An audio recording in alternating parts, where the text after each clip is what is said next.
Yeah, no question about it. And I think we'll look back in history to that handing over of the keys and realize what an important time and what a cementing for the future of Laguna Seca, which, to be honest, as a visitor here for the last 20 years or so, I can say that, in any form of motor racing track, there's always things going on, whether it be finances, whether it be politics, whatever it might be. And Laguna's had its fair share, but it continues, and we look at something that is hugely part of that great history.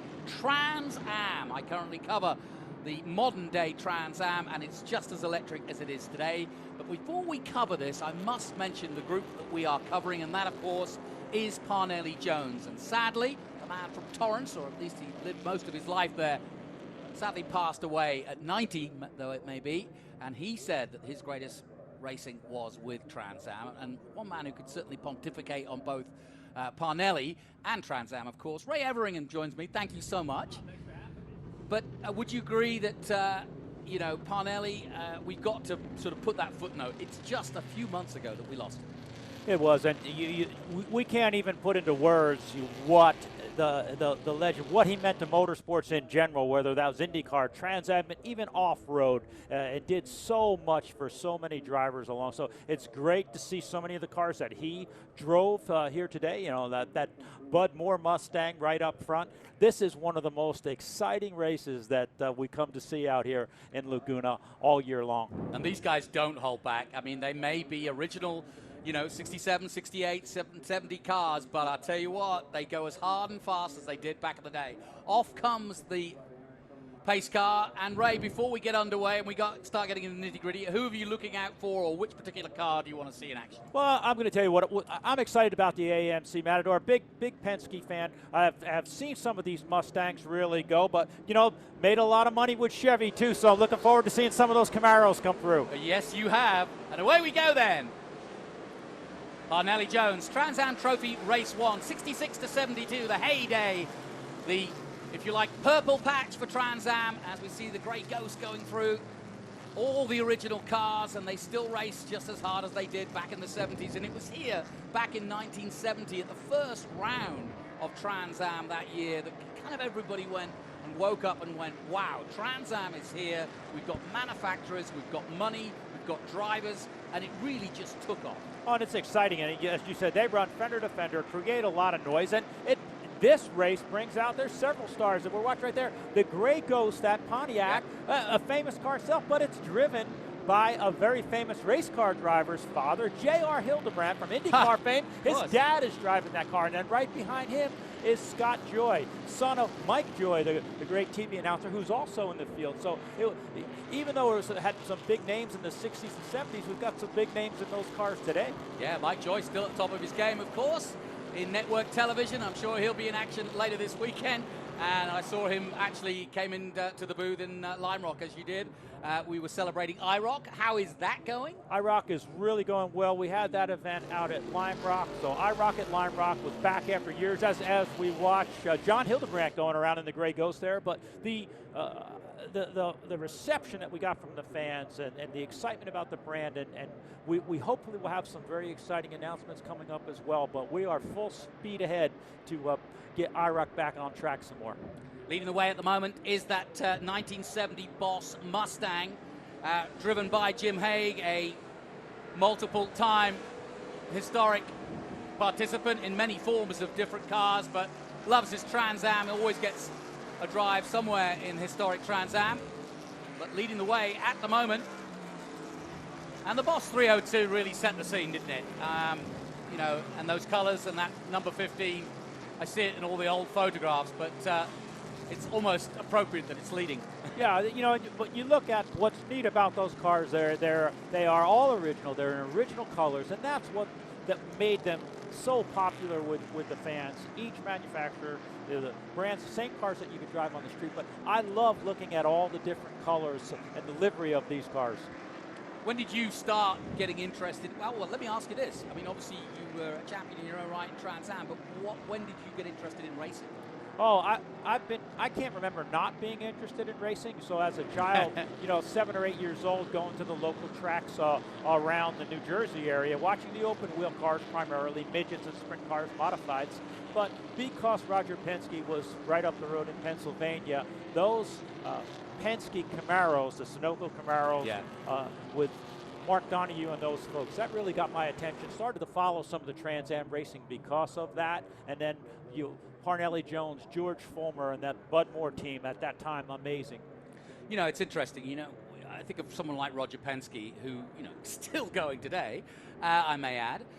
But, amazing. We talk about the innovators like Jim Hall and so on. But Penske, his breadth, I had no idea when I first arrived in the States. I thought he was an IndyCar guy through and through, and it was him against A.J. Foyt and all the rest of it. But then when you start digging in, you realize it's vast what he got involved in. You look at Mr. Penske's footprint. We said at an event that we did at Amelia Island, if you look out, very few people on the planet have as big a footprint that have affected motorsports over the past 50 years than Roger Penske. And, he's still hard at it, looking at the things that he's doing now with the Porsche, and still working with the IndyCar and his NASCAR stock car team. Just amazing how he does it all. Ken Adams out there, Ken Epsman also out there. Some great names I'm sure you've driven against and been around. That AMC Javelin that Ken Epsman is driving, that number 2. You said you're a Javelin man. There it is. Yeah. Beautiful car. Great looking car. And Bill Auckland back there, right there, and another, that number 15. So the 15 and the 16 Boss Mustangs together, just like they were in 1969. And Bill Auckland, another driver who's been around the historic Trans Am scene for a long, long time. There's Ken Epsman, just behind him. I'm just looking else. Who else is out there? We've got several numbers duplicates here, so we're going to be careful as to who's in what. But Patrick Byrne is in Shelby Mustang from 1969, and in second place. These guys are driving these cars, and road racing is a lot about brakes, and to be successful in this vintage Trans Am, you got to know how not to use the brakes. They're keeping the temperature out of them. The regular standard old 4-speed transmissions, no paddle shifts, no sequentials. These guys are really driving the cars like they were in the 60s. You see a little bit of smoke off those tires getting down in the corner. Absolutely fantastic. And it's funny, you talk to someone like a Tommy Dreese who owns some of these classic Trans Am cars and still drives in TA, of course. And what the pure DNA of Trans Am is still true today. Yeah. In that, you talk to any of the modern day drivers, from Chris Dyson to Dreese to Adam Andretti, and they'll tell you that they're as pure to race today as they were as original production cars. And now we have the silhouettes, of course, the tube frame, but as race cars, without the gadgets, without the sort of help and aids, this was absolutely bum and foot. Right, and that was a stock, to something that you could go on the racetrack with, that basically was coming out of the showroom. Put your roll bars, put your seatbelt in it. Now, there were some guys, obviously, that modified some things and created some of the unwritten rules, acid dipping bodies, things like that. Just explain that, because there might be some people who really don't know that. That startled me when I first heard that, because as you say, these were production standard cars. You're meant to rip them out. It's meant to be standard, but of course, motor racing guys are motor racing guys. They're going to work for every advantage, and they dipped them in acid to make them lighter. Yeah, make them lighter. So now, again, there was a minimum weight, but they dipped them in acid, made the overall car lighter so they could put the ballast that they wanted, a little bit more rear weight or a little bit more right side weight. They had ballast that they could move around. So some great innovations coming out of Trans Am that really did were passed on to the street stuff. I think I read a story about one particular steward or scrutineer leaning on one of the cars at Riverside and then finding the metal kind of just dipping down a little bit. And he went, that shouldn't happen. Well, for quite a while, when the Penske car had the vinyl top on it, we figured that car had the vinyl top on it because the sheet metal may have gotten a little bit too thin on that one. Ray, you raced against many of the greats in your era and continue to rub shoulders, obviously, with the guys you're working with now, some of the great legends of the sport. Who are you most excited to go wheel to wheel with? Oh gosh, most exciting to go wheel to wheel with me. You know, I was very fortunate, very fortunate when I started my career to have driven with some of the greats and that went on to IndyCar and stock car racing. Sure. Jeff Bodine, Wally Dallenbach. You know, those are guys that I started with. Now, you know, I tell everybody, yeah, got a little bit of that looks like it could be an oil issue. Yeah, I think that's Craig Conley in the 1970 Boss 302 to 25. Yeah, the starter or black flag will be taking a look at that to make sure he's not putting anything down on the racetrack. Now, I'm guessing that may be a temperature-related issue in a transmission or a rear end. Sometimes when they get hot, they blow a little bit of a mist out of the vents. So depending on where the vent is in that Mustang, it may be a temperature-related issue. And Adams just going through shot there. But when you asked about the drivers, I was, again, very fortunate to have spent a large part of my career working with George Fulmer, who was master at driving one of these cars and many other cars. And you know, it was learned a lot from George about road racing and back then, again, they have to use the clutch, so the heeling and towing and the way they matched RPM, amazing. Yeah, you know, you talk about him and Parnelli Jones obviously teaming up with him, and yeah, George Fulmer, one of the great storied drivers of the great Trans Am era of 68 to 72. Take a look at the 96. I'm just looking who's driving that. That's Rick Jeffrey in the 67 Camaro Z28. Yep. What's the hard thing about maintaining these sort of old cars, do you think? It's parts are difficult to get because they really have been pure to what they're doing. So, you know, certainly don't want to tear up any of the sheet metal on them. But you know, when you think about things, engine parts and combinations, as we see, actually Scott Joy coming up the inside on. He's pretty handy. Nice there, yeah. Scott's come a long way with this, and I know that Mike Joy's very proud of him. Scott, then they give him a good wave. Hey, buddy, come on by. All clear, thank you. That was give him some room up. Letting him know.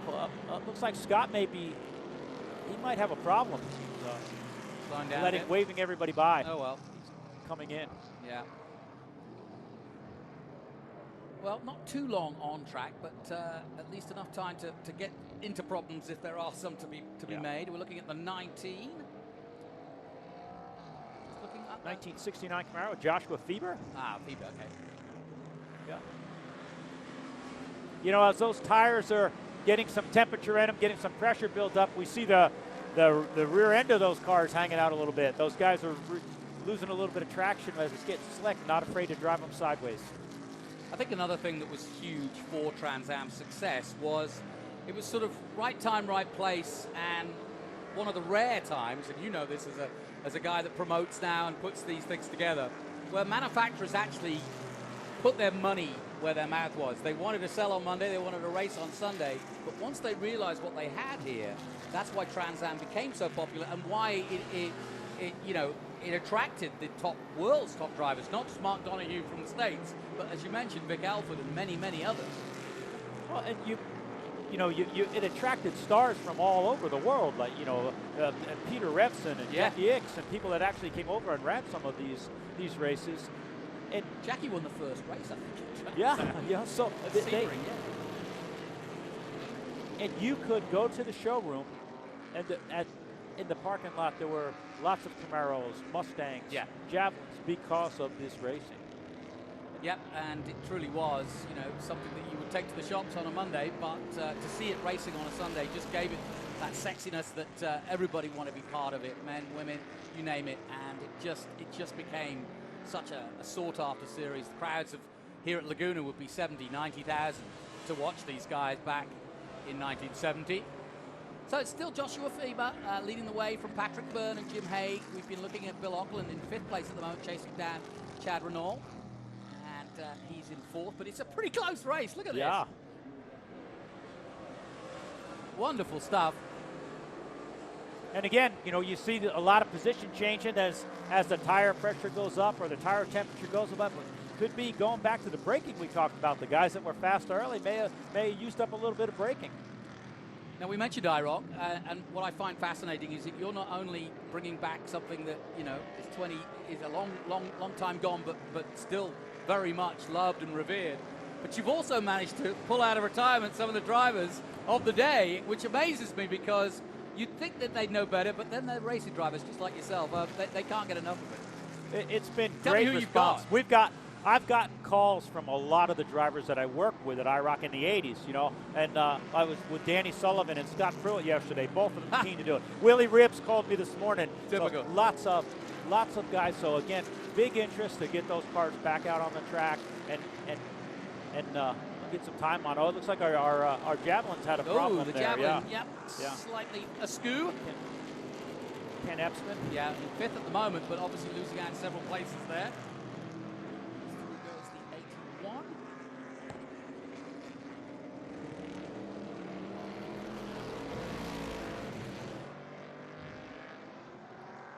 So you asked me at the beginning about the Chevrolets, and it looks like yes. We've got a couple of Camaros up front now. The Fords had run away a little bit early, but got a couple of Camaros up front. Yep, that was Robert Canepa I was looking for in the 81. Yep, Bruce Canepa also here and part very much of the furniture, so to speak. Coming out of turn 11. Last turn here, everybody going nice and wide, pushing now. Fiver still leading from Renault and Haig. Joshua Fiver there now in traffic, of course, so this is going to slow him down a bit, make it a bit more interesting. There he is. What would you say is the best year for the Chevrolet in Trans Am? Oh, you know, I know. I think in 1969 the Fords beat up on them pretty good. So I would have said the 67, 68 Camaro, they were strong in those years. And then they got those Fords running really well, 69, 70. And then, of course, along came the Javelins. But that happens to be a 69 Camaro, nice body style. I'm kind of partial to the 68 because that's what I drove in high school. There you go. Yeah, it's interesting, you know, and while we are looking back at history and back to the late 60s, early 70s when we look at this, just remember a championship that began in 1966 is still running today in modern terms and is the longest road racing series in American history, and that says something to be going 58 years. Pretty impressive.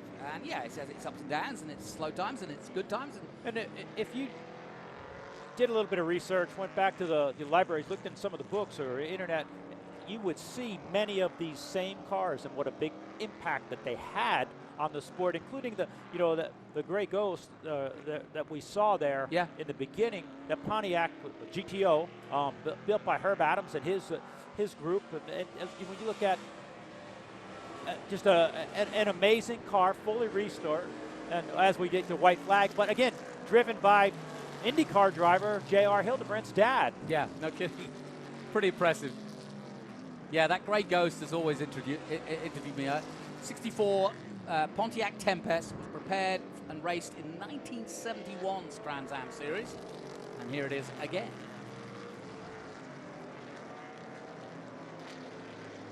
So a nice little race right at the front end, the sharp end of this one.